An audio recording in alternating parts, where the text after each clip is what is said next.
These are some of the pros and cons of using microservices. Let's start with the pros. They have a small, easier to understand codebase. Since the microservices are now independent, the source code for each of them is usually stored in its own Git repository. This implicitly results in a much smaller repository, which is much easier to understand, especially for devs new to the codebase. They are quicker to build.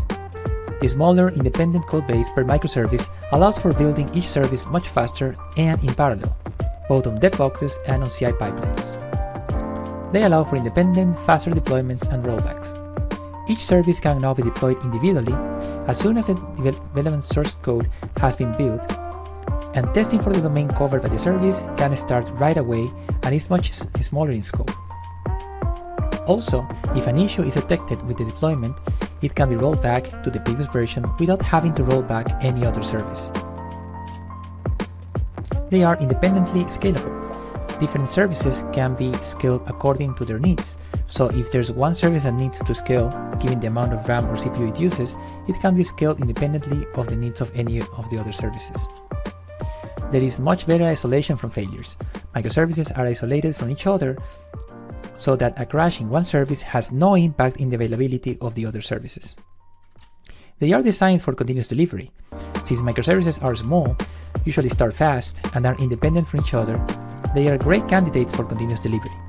They can be deployed as soon as the code has been built, and this can be done safely in an automated way multiple times a day.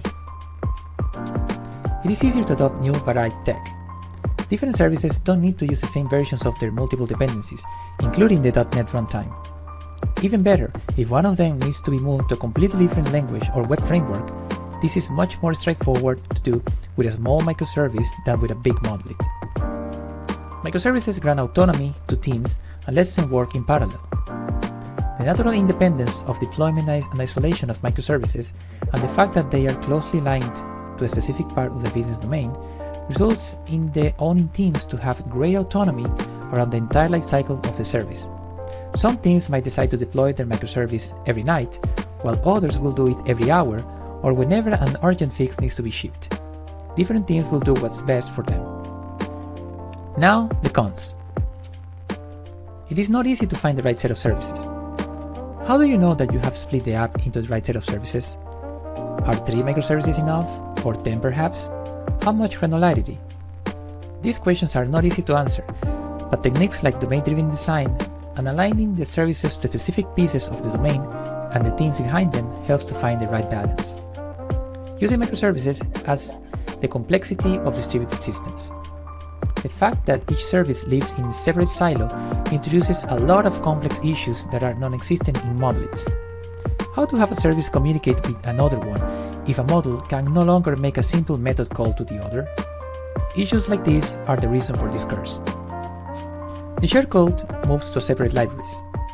Any piece of code that needs to be shared across 2 or more microservices now needs to be either duplicated in each service, which is not ideal, or moved to a separate library and likely shared via NuGet packages. This is technically good since it forces the owners of the shared code to have a good way to test the shared code independently.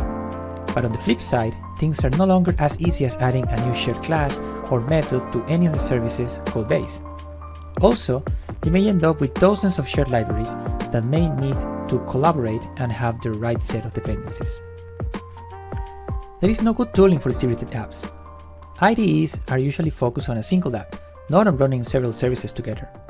This means that devs will usually work on one service at a time and will need to figure out ways for their code to interact with other services in their dev environment where needed.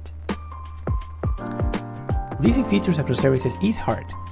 Simple things like adding a new attribute to, say, a user record and have it being used across the entire system can involve touching multiple services in a very coordinated fashion. Even worse, updating or removing attributes from data classes is extremely painful and usually avoided as much as possible. It is hard to troubleshoot issues across services. When a customer reports an issue with the system or application, where should we start looking?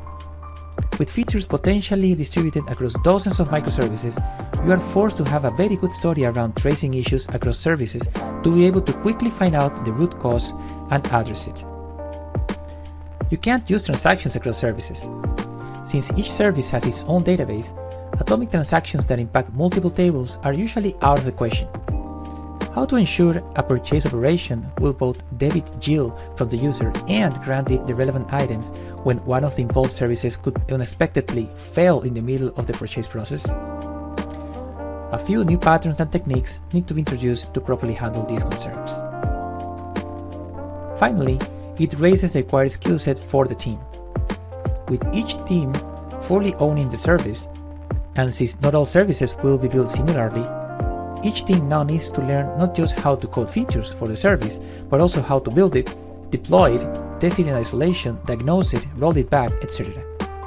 Many times this also involves building a ton of automation and shared infrastructure to ensure teams can remain agile, building features, and not have to worry too much about all the other aspects.